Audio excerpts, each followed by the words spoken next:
Good evening, everyone. Welcome to D for Drones, the webinar series which will be discussing the application of drones for education and empowerment of youth. Now, this is a part of something that we call Project Wing. And to do the initiation of the webinar today, we have a wonderful lineup of panelists today. And before we begin, we would like to apologize for the entire mishap which happened. Somehow something technically goes wrong, and even if we all are technologists, sometimes things happen. Anyway, we are extremely apologetic for that. And I hope you are able to see our live video right now on YouTube as well as on Facebook and even on the website. And most of you would be a part of our live event as well. So before we begin, let me just start the introduction.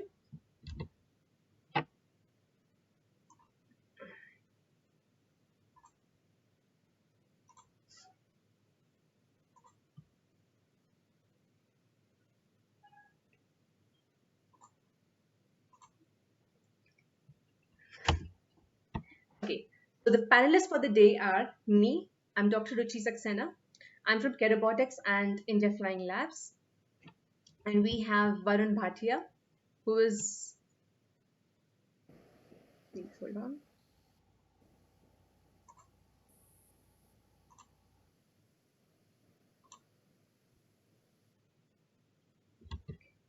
And we have Varun Bhatia from Electronic Sector Skills Council of India. So Electronic Skills Sector Council of India is one of the one of the certifying body which is attached to the Skill Development Corporation of India, and he will be presenting to you about the vision that ESSCI has of developing drone skills in India. And we have Sonja Betschart, the wonderful lady from WeRobotics, who is the co-founder of WeRobotics and one of our mentors. As we do India Flying Labs, we have a network of 24 more flying labs across the world. And Sonia is our key mentor for doing all this. And we use drones for social good applications. So she'll be presenting more on that. And we have Prem Vislawath, who is from Marut Drones.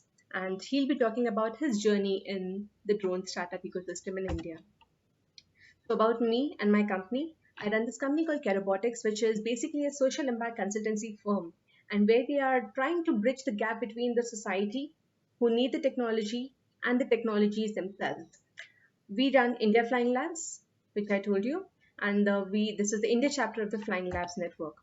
Now, India Flying Labs over the last 2 years has grown up to become a family of all the organizations which work for drones for social good applications in India. And we have manufacturers, service providers, NGOs, communities, everyone who have now become one big family. Across the world, we are about 26 flying labs right now, and we are growing, of course. And one basic thing that we always work on is something called humanitarian UAV code of conduct. And that ensures that we always use drones ethically, safely, and responsibly wherever we are. So my story in drones began with this picture. Now, this picture was taken in the far west of Nepal, which is called Darel Dura. There is a province called Darel Dura. And I was traveling there with the Red Cross Society. And this is the scene. Now, this is outside a healthcare center in far west of Nepal. And I was wondering, what is this? So why are people coming in with a stretcher? Is it a dead body? Or is it what? No, but this was not a dead body. This was a human being. Now, me as a doctor started thinking, why is this even happening? And I asked my driver. He said that these people have to still travel for about 4 to 6 hours every day before they reach the nearest health center. And this is a scene in most of the countries like Nepal.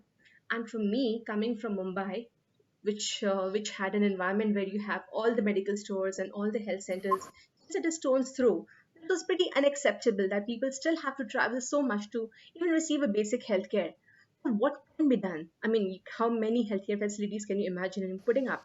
But yes, something can be done is, at least in the case of emergencies, that people can receive healthcare at the doorstep, and probably technology like a drone can help. And that's how my drone journey actually began, and started looking for organizations which can make these kind of drones which can bridge this gap.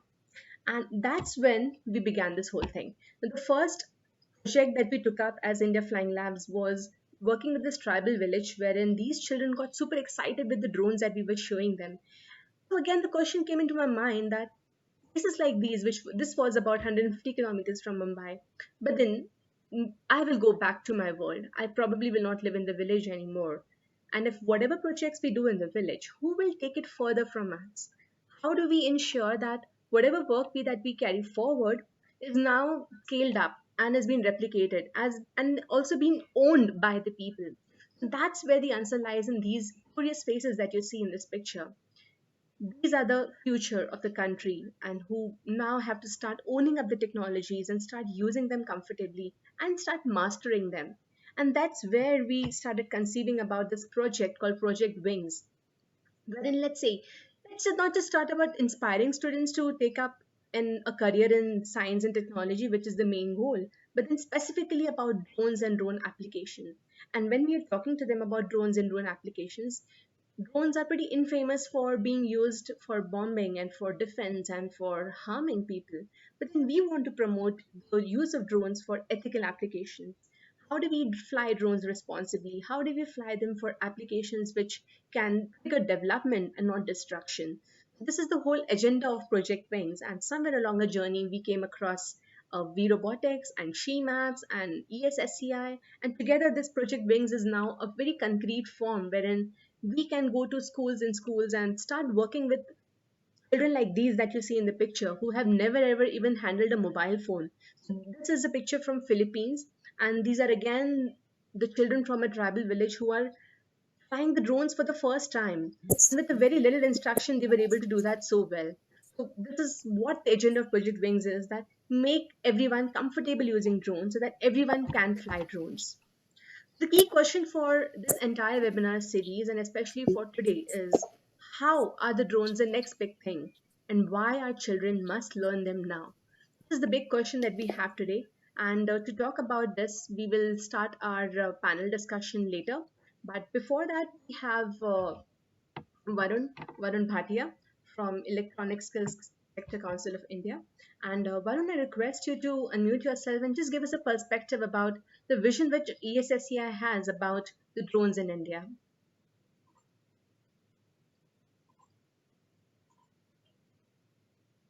Yeah, thank you. Thank you so much, Ruchi, and good afternoon to all. I hope everyone is safe, secure wherever we are in this pandemic. And yeah, it's a very interesting topic, and ESCCI is very keen to work with Caerobotics. So when we first got this call and when we got initiated with this project, and specifically, when we talk about the school education, which is the base for any kind of a higher education or the pillar that we want to build for the country, and so we were very excited for with this project.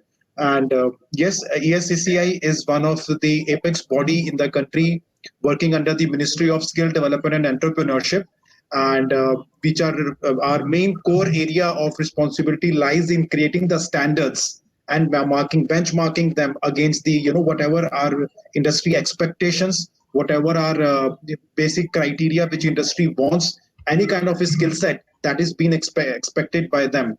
So we make sure whatever work we do in the field of skill sets or whatever the benchmark we lay down for any kind of a skills that we're going to work, it is absolutely far above the excellence. It is absolutely in line with the industry need, and it should give something better to the society.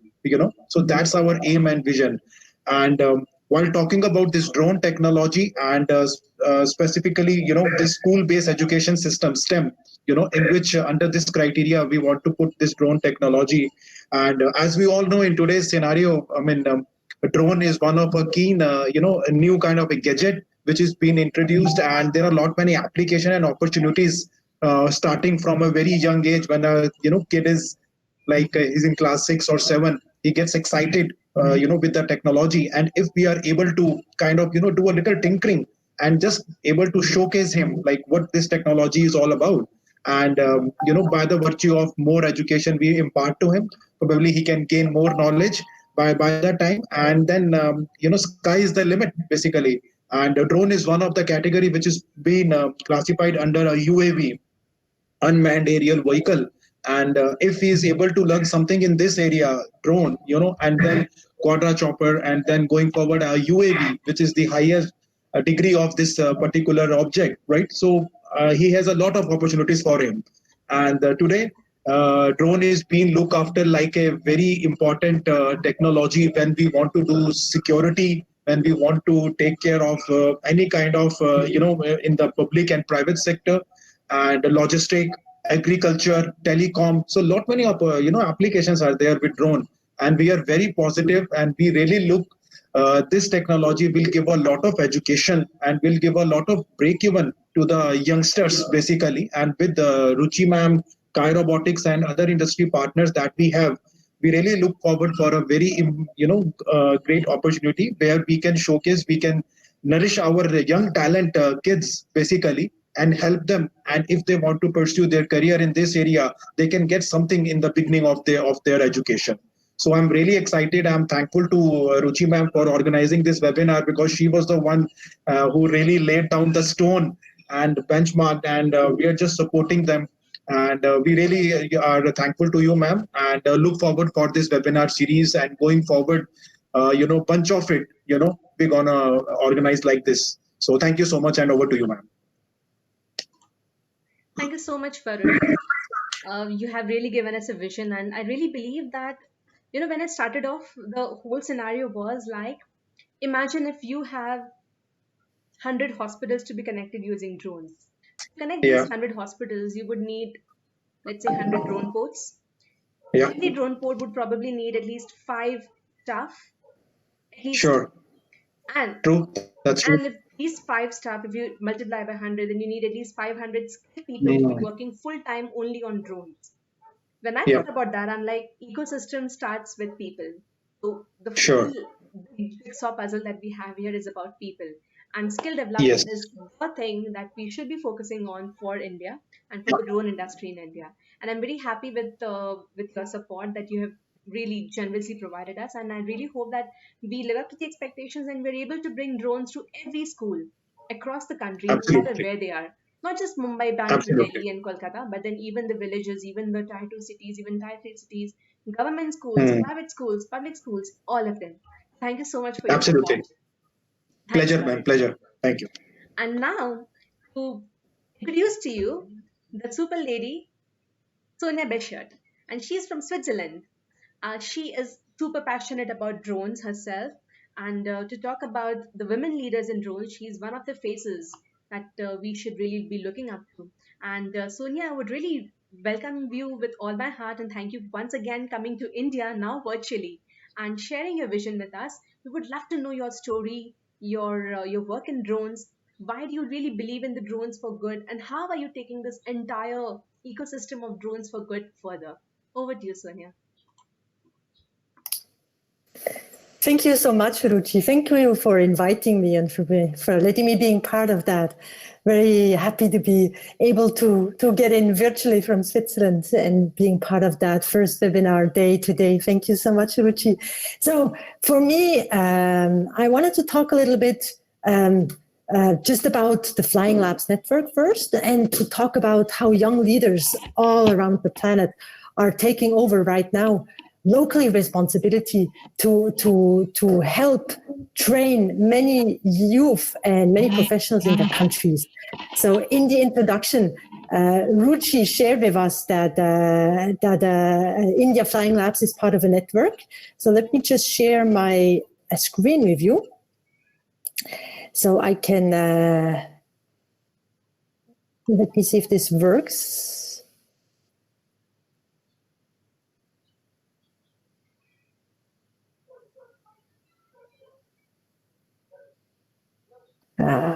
It should work.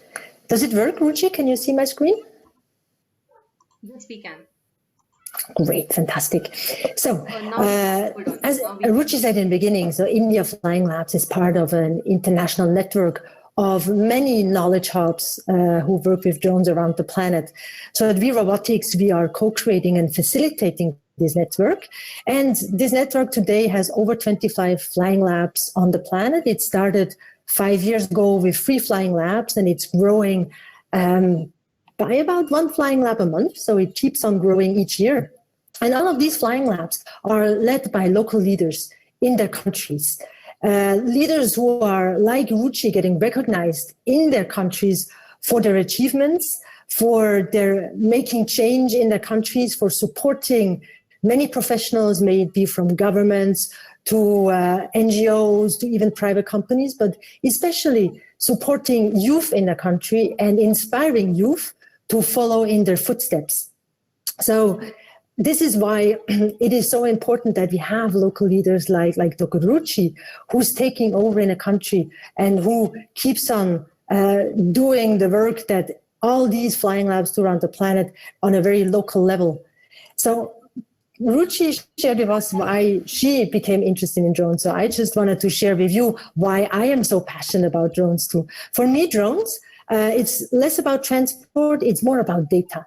Drones have allowed me personally to be able to acquire my own data. So my background and my previous work was in nature conservation, doing many nature conservation projects around the planet. So what I was always missing in a lot of my project was data, was updated and high resolution geospatial data that would allow me to put the different data I got from animals that had a lot of times trackers on them, to put them on a map, to understand the bigger picture. So when drones became accessible to researchers like me, which was in 2013, for the first time in my professional life, I was able to acquire my own data from the sky, get a different point of view. Like here, a project I did in the Seychelles that allowed us to count baby sharks and baby rays and get a view of the environment. Or a project I was running in Namibia, for the first time ever, we were able to much better count animals and identify them from the sky without having the budgets to rent the helicopter. We had small budgets, so we couldn't rent the plane or rent the helicopter, and work was really difficult because we missed this kind of point of view from the top. And this is why I fell in love with drones, because it allowed me to create my own data. And I'm not a drone specialist. I'm not somebody who has studied engineering or drone engineering or robotics in school. So for me as a researcher to be able to do this myself, I was really amazed how easy this technology is. And this is where it led, in project like this one, also for reforestation, to be able to show communities how do the reforestation efforts look from the sky. It led me to co-create WeRobotics with my colleagues to inspire other local leaders to create their own data. So when we work with drones in the field, what we have learned is that actually drones is the small part of the work. The big part is either about data or, like Dr. Ruchi said before, about transporting something from A to B. That's where a lot of the time gets spent. And also it is a lot about community and stakeholder engagement. So for me, apart from being able to create my own data, what I have learned over time why drones are of so much value is it allows to engage with local communities.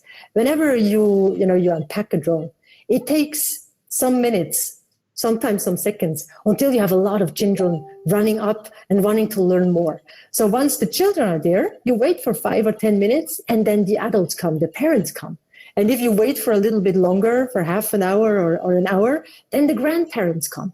So in villages, you get to engage a lot of the local villagers and explain them about what you're acquiring data for example. It allows to create a lot of curiosity on new technologies they might have never seen. As Ruchi said before, in the experience she made in the Philippines, the children had never seen a smartphone. So these children here in villages where I did projects have never seen a drone, but they're very curious. They're very curious about learning what can this be used for. And as these projects always have a scope on acquiring data, for example, to solve a local challenge in this village or in this region, it's a great tool to engage with the villagers and to explain what this research is done for, why this data is needed, how it will help them to make good decisions or better decisions in the future, how it will help their leaders to take the right decisions for this area or for these villages. So in all, though, I think you can feel it, how passionate I am about drones. I am so much more passionate about what drones can do and the many things they're allowed to solve, and to do it together, to do it together with the local villages, with the people who are actually part of the solution, who can help implement the solution locally. So again, back to the local leaders, back to the ones who live in the areas and who need to do this work together with their local.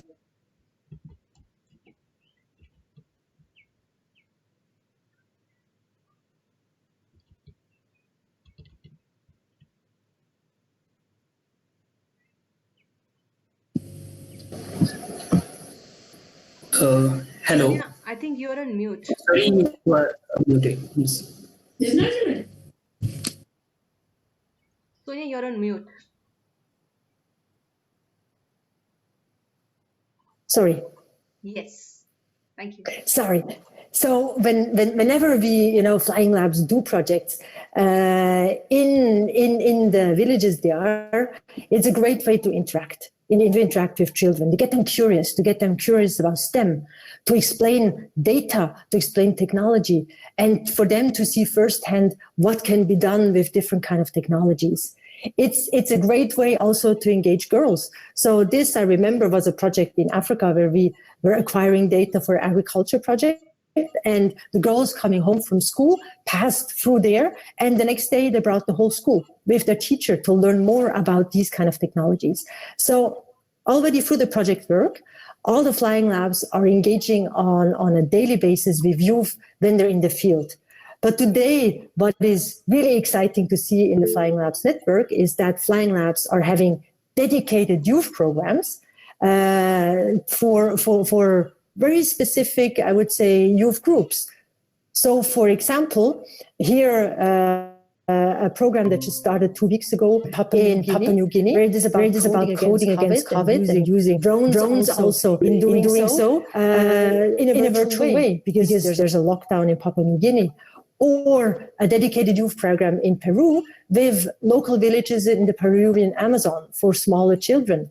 Then here, a very different youth program for a bit older youth already, who are interested in agriculture and who would like to see how they can add drone technology to agriculture projects in their countries. Young girls taking part of Fly Like a Girl drone camp in Jamaica, for example. Or the training that Ruchi talked about with partners like SheMaps in the Philippines that wants to be spread throughout the whole Flying Labs network to engage with youth. Like here, for example, in Tanzania, where young girls learn how to use drones in a virtual way, because there's to learn coding skills and to learn data skills. So many dedicated youth programs with the goal to inspire youth on STEM, with the goal to inspire them to take action into their own hand and find solutions with the help of technologies for their problems in their areas. And mostly an image we already seen before, just to awaken their curiosity and to make them smile and to give them an inspiration how they can become the leaders of tomorrow using technology for it. Thank you so much, Ruchi, for letting me share. Thank you so much, Sonia. Before we go on to the discussion, let's also hear Prem Vislawath. Prem, are you there?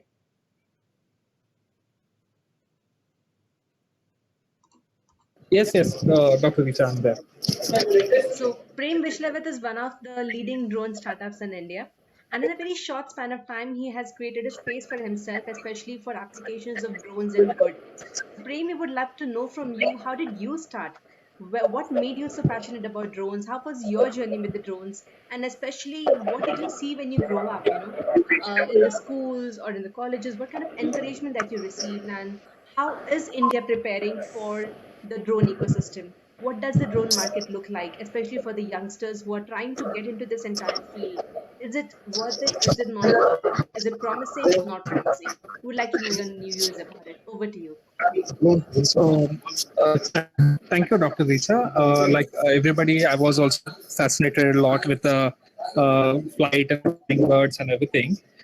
So, majorly, I've started the drone as a space to bring the leverage the emerging technologies like this and solve the community problems. So drone has become a new technology for us to understand, and we started understanding a set of 4 problems where we started working on it. So where first we identified the majorly the agriculture and the mosquito eradication of the 2 space, and then we have scaled it to the scalable reforestation and medical delivery. These are the 4 focus area which we are working at present. And in the course of time, we observed is when we are talking to the elders and everything, there's a lot of constraint of thought process and everything. Then we started reaching out to schools and we started involving them in the few of the projects. Then we started understanding, getting a lot of the quirky ideas and new ideas from the people and the composition. So we've divided a team into a mix of school student and into the more of the professionals, and started doing the brainstorming. Then we understood the real need of the drones in education level, where for the problem solving and everything. So that's where our journey started, and we see it's scaling it. And now because of COVID, little bit we have slowed down in the reaching out to schools and everything. But after this September and everything, we are trying to create more of a smaller drone labs and do this hackathons with the students, and give them a lot of problems with solving statements and work with them.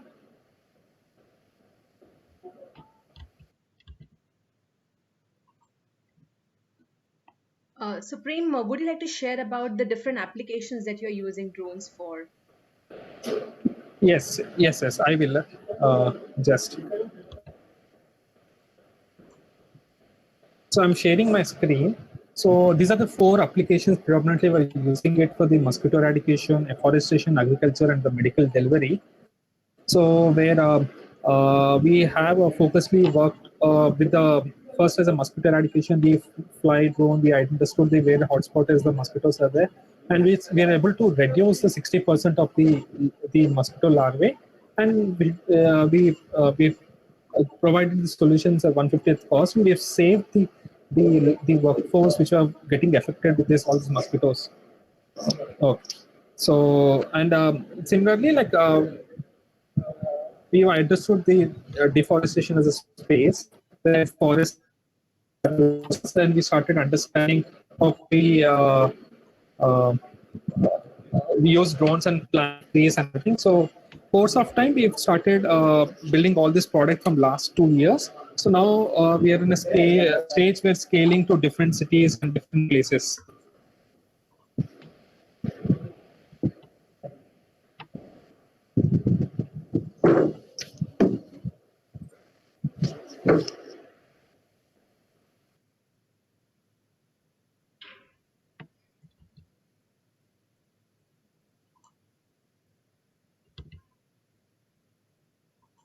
Hello, Prem, are you there?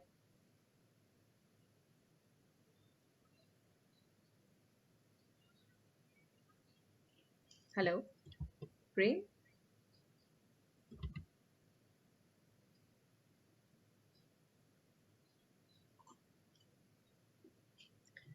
I'm not sure what's with Prem. Okay, so while we are here, I would request the participants to put forward your questions so that we can understand your level of curiosity about drones and what you know about drones so far.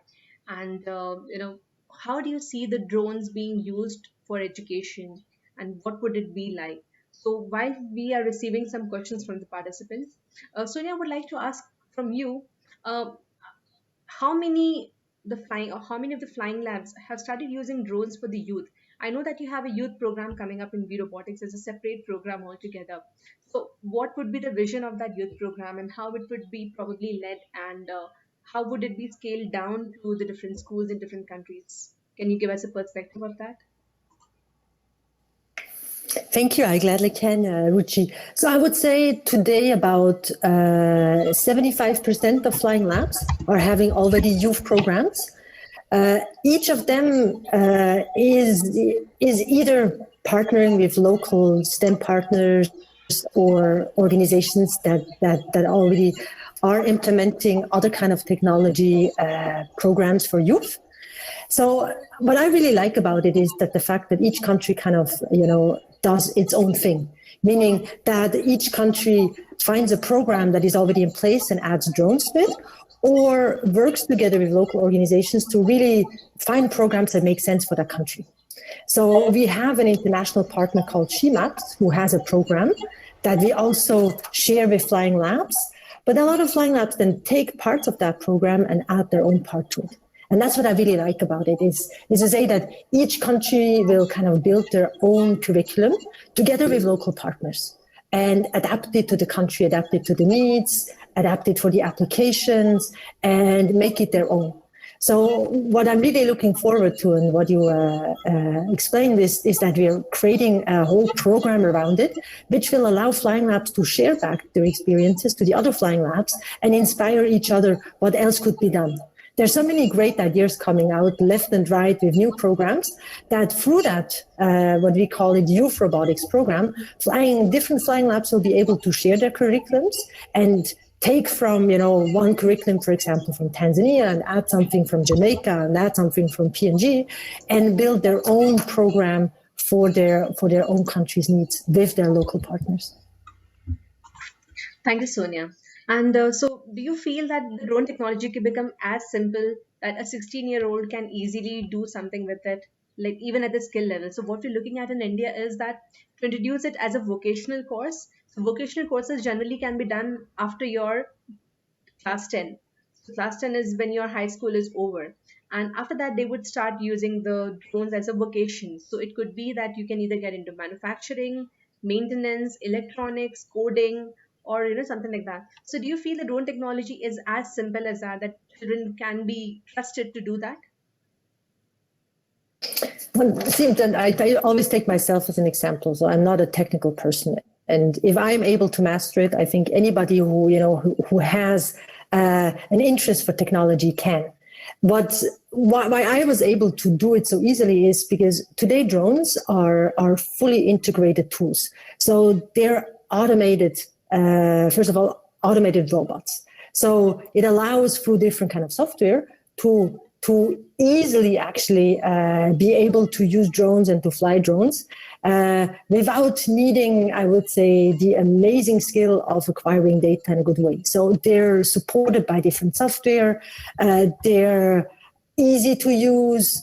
And what I really like about it too is the fact that for anybody, it will be a tool. For me, it has become a camera, a flying camera. So for anybody in different sectors they're interested in vocational training, it just can become one more tool. So it's not about the drone, it's actually what you do with it. And I have seen from so many experiences that, anybody who already is interested in a subject will easily add just another tool to it. So I'm very confident that vocational training in, ages 16 and older, it's going to be easy to integrate it, especially if you make it part of their training, and not, if you don't make it about the drone, but if you make it about the application and the outcome.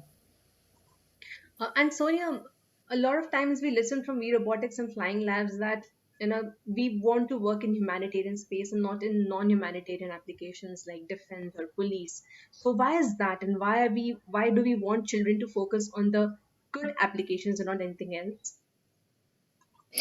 Well, for me, again, I think it's about the need. There's so much need out there for example, for data, or there's so much need in connecting, like you said before, Ruchi, one village with another for some simple transport. There's a lot of need. And that's on the one side. On the other side, there's the technology that is there today. So the only thing is to bridge the two, is to have the local experts, and I hope many, many youth getting interested in that, in using the technology that is already there to fill the need. So I think it's all about connecting, and it's about inspiring youth to use these new technologies to help them find better solutions. Indeed. And do you see the drone market grow enough to have enough jobs for all the children, so that if we decide to make it like a mainstream curriculum? You remember when in 1990s when computers first came in, how scared we were to even touch the computers in the class, and the computer lab was kind of the most special lab in the entire school, and it had this what do you say, higher than life kind of effect, that okay, this is not books, it's something very different. You get to touch things, you get to touch technology. So I really see drones to be the computers of the next century. And if it is like that, where do you see, I mean, should we start aspiring our children to have a career in drones? And do you think that it's going to grow that much that okay, they would be able to carry out their entire life around that's drone applications? So I definitely believe that the industry is still very young. So it's an industry who started out, the civilian drone industry started out in 2013. So it has come a long way in the last 7 years. Drones have become way more affordable. They have become better. They have become easier to use. So again, I think, if you look at the industry for youth, there's so many opportunities. So there's first the opportunity to build your own drone, or to, work for, or create your own company that is not just about the hardware, but also about the software, that is about the platforms behind. So just that is an industry by itself. But then the way bigger industry, again, that, I think has a lot of opportunities for youth, is the application. How would you use drones as a tool? So this is, I would say, this has about 80% of the opportunities, while the drone market, the industry by itself, has already at 20%. Again, with building, or also, new needs coming out. Once you have drones, you need repair centers for them. You need better ways of handling your data. So there are so many different jobs that can be linked to it, and I think it's very good to compare it to the computer industry, or even to the cell phone industry. It will change. It will change many different, I would say, jobs in just adding a tool on top of it, and there can be so many jobs created out of that in very specific ways. Interesting, Sonia. Do you feel about the laws which are being formed in various countries now? Because you're in touch with so many governments across the world who are trying to make the drone laws. Where do you see the space for the youth in that? Do you feel the drone laws which are being now, that they're more fear centric rather than application centric? Yeah, that's absolutely right. I think today, what I see from the many countries we work with, and the regulations around drones, it's still a very young space, and there's still a lot of learning that needs to be done. So I think what the regulators need, they need a lot of inspiration on applications, and they need to see what is the potential of drones, just apart from just flying a drone. What is the potential behind? What can you find in terms of applications? And again, I think the youth has, the youth has that freshness and has the creativity to also come up with new applications. And that's why I think it's so important also to integrate youth as of now, because they will have the ideas. What are the applications tomorrow? They will inspire us on what we could use these technologies for.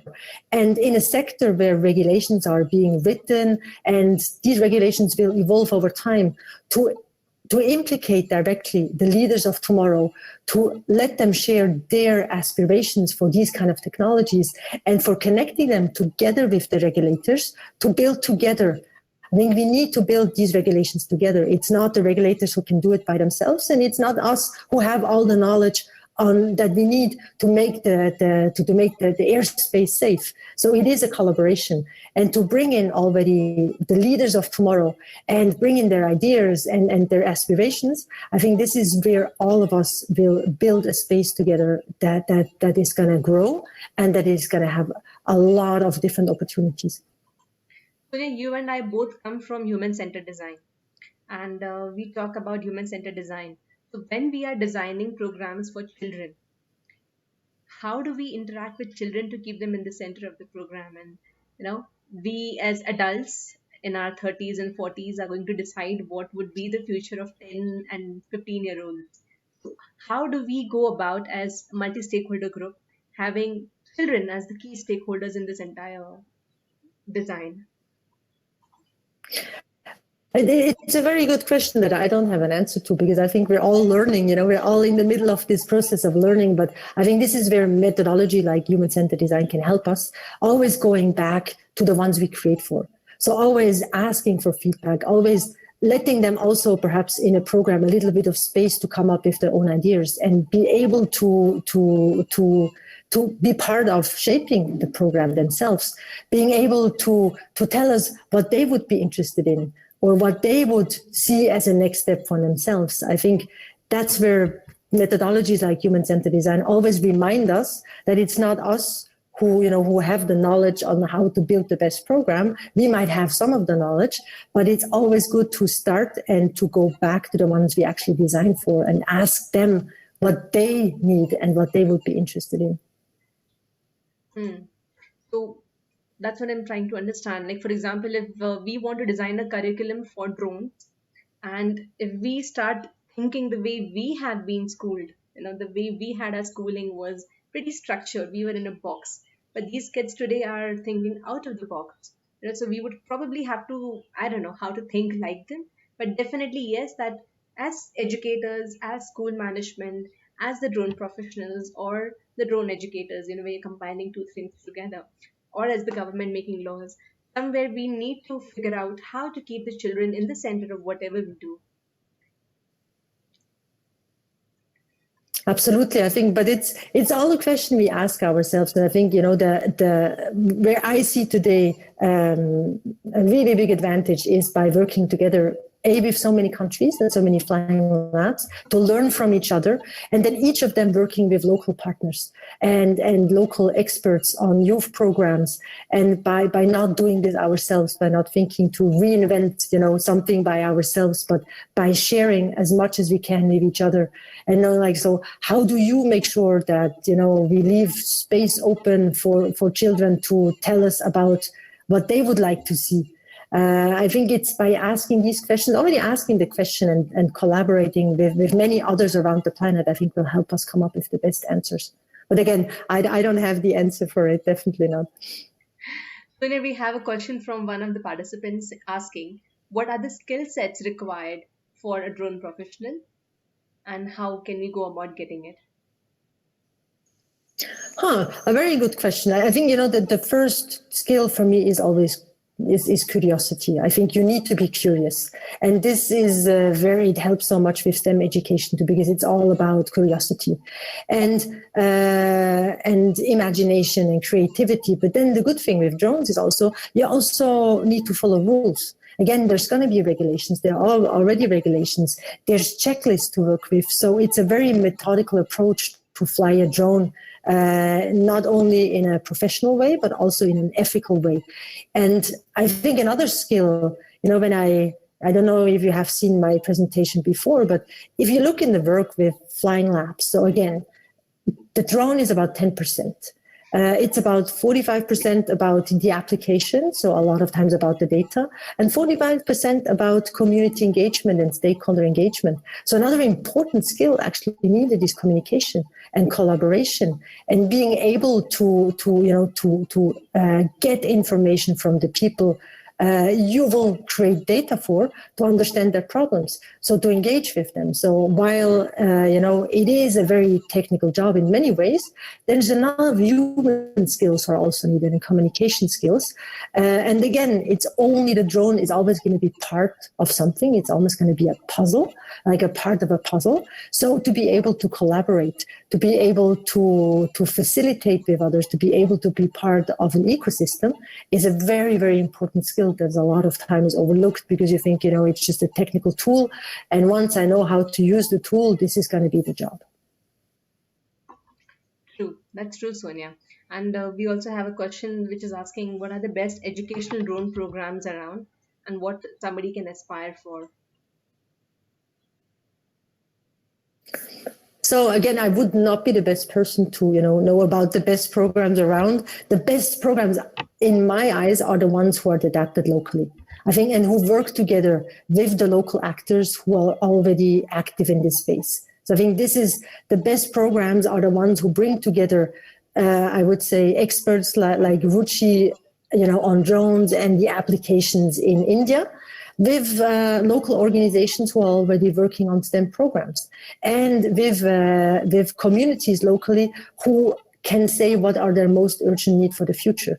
I think the best programs are the ones that are adapted at a very local level, to actually take into account applications of the area, applications of this region, applications of this state, to inspire the youth to stay in their areas also and help solve their own problems using technology. True, Sonia. Last month we had a course which we had run for about 30 days. And in that we had 30 topics that we discussed for 30 days with 30 speakers and 30 assignments. So it was very well received by the participants. And for me, again, it is like, you have a lot of drone license or training programs wherein you learn how to fly drone. So that is kind of one tiny part of the whole training ecosystem. But there is something before that, and there is going to be something after that. So I see it like a broad range of topics that you can take throughout the continuum, right from the schools where you can start inspiring the children about how to get comfortable with drones. And that's where I like She-Maps programs, wherein within the first 25 minutes you start flying the drone and you get completely comfortable with it and you learn to do it safely and effectively. Then comes the stage where you learn to, even in the school, you learn how to use drones for applications like disasters or mapping. You learn the basics of it and you learn how to land accurately, you learn how to code, you learn how to start mapping, and you learn how to program your drone. And then it comes about drone assembly. So there are a lot of institutions which are running programs on how to assemble a drone.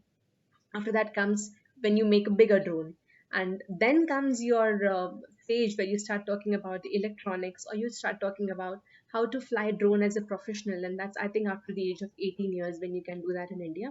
And beyond that, once you have learned how to fly a drone, comes the real life applications where you start working as a drone professional in the industry. Then you learn about mapping, you learn about putting up the ground control points well, you learn about planning your missions very well, you learn about the budgets, you learn about project management. These are all the different advanced applications. So we in India Flying Labs and Caerobotics have conducted programs even for the disaster management professionals. So wherein you see that you are already working in the field of disasters and you are a disaster management professional. Now you're trying to add one more skill to your work, and that is about flying drone and using drone. So this is where we are trying to bridge in the gap, and probably we'll have more programs coming in for the healthcare industry, for separate programs for fire brigades, separate programs for the farmers. So this is going to happen over the next couple of years, Sonia. And so this is what we haven't planned again. But this entire webinar series, you will also hear from a lot of experts over the next 7 days. We'll be talking about different aspects of bringing this into the mainstream education. And we'll be talking about skill development, about internships, about jobs, and we'll be talking about all the advanced things that we can do with drones. So over the next 7 days, we'll be having these discussions with a lot of our panelists. So I think we should be coming to the end of this webinar, Sonia. Thank you very much, everyone, for joining us. And we would like to have a parting remark from you, Sonia, because I don't think we'll be seeing you over the next 7 days again. Thank you so much, Ruchi. Thank you again for inviting me and for being able to share some of my ideas with you. I think if I have one final remark, it is really to get inspired, not just to inspire youth, but to get inspired by youth, by their curiosity, and by letting them also tell us how they see the future with these kind of technologies, and by letting them be integral part of any education program that we build for them, to really be able to, not to take over and to put our ideas on them, but to be able to get inspired by them and build an amazing or many amazing youth programs together with the youth. Sonia, we have a lot of students also here in this webinar itself. So children, I would like to show you my tiny drone. Ruchi, you're on mute. Yeah, you're still on mute. Okay, sorry. So we have a lot of children in this webinar itself. I can see a couple of them over here. So kids, this is the drone that I fly, and this is something that you can also try to get yourself. But always remember, the drones are way more than a toy. And even if you buy them, even if you fly them, you have to fly them absolutely safely. How to do that? We'll be definitely helping you out. And even now, I mean, it's a lockdown situation. We would have loved to come to and travel to every city and every town and every village and give this education to you. but we're just waiting for the lockdown to get over before we scale it up. But this is the drone which we will be getting to your schools. This, or there are more drones which we'll be getting to you. And we would love to see you fly these drones and challenge each other and play games with it. And we have designed all of these games very carefully with our experts, as well as the student experts that we have in our groups, who have guided us how to do that. And we have a lot of school management over here. So schools, be ready to have another lab in your schools, which won't be just a computer lab anymore. It would be a robotics or a drone lab, wherein these children would love to see, you would love to see the smiles and the excitement that they get when they fly the drones for the first time. And I'm super eager to see this thing happen in all your schools very soon. And we'll be launching, Sonia, something that we would call Project Wings mentorship program, wherein we'll be identifying mentors from the community itself who would get trained and then start delivering these in their local communities. So obviously we cannot do it across the country or across the region, but we would love to have more and more mentors join us. And just in the idea of how SheMaps does it, they have educators from the school who get trained in becoming drone mentors, and they start using these drones in their curriculum. For example, you remember trigonometry in the schools? I realized the application of trigonometry when I was trying to make a flight path for a drone. And you realize that if you have a mountain and you have to decide if you have a fixed wing plane, and how far should your drone port be so that it doesn't crash into the mountain. And then you decide the entire lift and then the path of it. So all the geometry that you try to study in schools now can be well learned using drones. That's my aim, so that the geometry, the algebra, the science, the history, the geography, the arts, the creativity, everything becomes way more interesting when you have drones in your hand. And the idea would be that teachers take into the classroom these drones and give these as assignments to the students as a part of the curriculum, not as a co-curricular or an extracurricular activity. So with the help of ESSCI, we will be definitely doing that over the next 1 year, one and a half years. But I'm just waiting for the lockdown to get over, and I'm really hoping all of you are safe in your houses and taking care of your families. So before we part, Varun, we would like to hear from you a Yeah, parting remark for the sure. webinar. Thanks, Ruchi. I think it's a really wonderful session to start with and to kick off with. Hats off to all the work done by the team, and really looking forward to the next topics for the webinars. And I was just going by my school time. When I was in school, college, I really wished to become a pilot. I really thought to have a pilot license, but unfortunately, destiny is something else. But now I think it's again an opportunity for us, and I really want to become and get my pilot license for this drone, and really looking forward for it. And all the best, and thank you to everyone to be the part of this session. I think some of you could not able to join on time because we had a shift from Microsoft team to this Google. So I think now going forward, we would be having this link and we would be using it for our next couple of days and the webinar that we had, right, Ruchi? Yes, Varun. I would first go back to my Yes. laptop and erase the old work and Yep, reinstall the yep, new yep, work. And I'm very sorry yep. for this entire juggle which happened at the last minute. Technology No, it's sometimes just fails us, yeah, and yeah. you No stop issues, no issues. believing in the things that you have already done for so long, and you start, working with new things, thinking that they may have Yeah. some more attractive features. But then, the old Yes, goes the best, and I think the Google is that's true. still pretty okay. I didn't find any difficulty Yep. in that. So everybody, you will receive a fresh email from me. There will be two emails. One would be cancellation of the old Microsoft Teams event, and the second one would be a new event that we'll be creating in Google Meet for all of you, and we would be seeing you tomorrow. And we have a couple of questions about the legal issues, Yeah. the laws that you would have to follow when you have drones in schools. We'll be covering this on day 7. We would be having people from the government Correct. and from the policy advisors to the government who will be Yeah. speaking to you. We would be having very interesting speakers which have been lined up, and we have worked hard for Hmm. this webinar series. So we'll see you over the next 7 days, and obviously beyond that as well. So thank you so much everybody for joining us today. Thank you, Sonia. Thank you, Varun. Thank you everybody. I would like to thank my Yeah. team, Amit, Aman, and Nidhi, who have supported us in this webinar series. Thank you so much, everyone. See you tomorrow. Goodbye. Thank you. Thank you. Thank you. Bye. Bye.